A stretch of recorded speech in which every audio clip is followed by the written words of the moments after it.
იცით, სად მდებარეობს ქართული მწიგნობრობისა და განათლების უდიდესი აკვანი?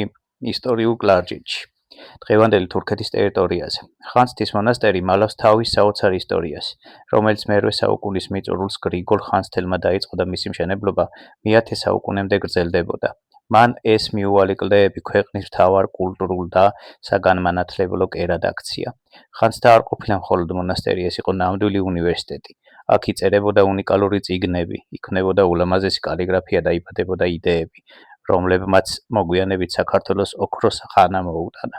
ეს ადგილი საუკუნეების მანძილზე ვითარდებოდა, მისი დიდებული სამრეკლო კი მე-16 საუკუნეში აიგო.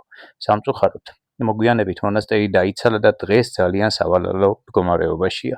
2007 წელს მისი ულამაზესი გუმბათიც კი ჩამოინგრა, თუმცა როცა მის ნანგრევს უყურებ, ზევდასთან ერთად უდიდეს სიამაყეს გრძნობ.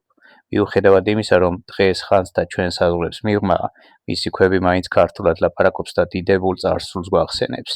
შენობები შეიძლება დაინგრეს, მაგრამ დიდი ისტორია და კულტურა არასოდეს კვდება.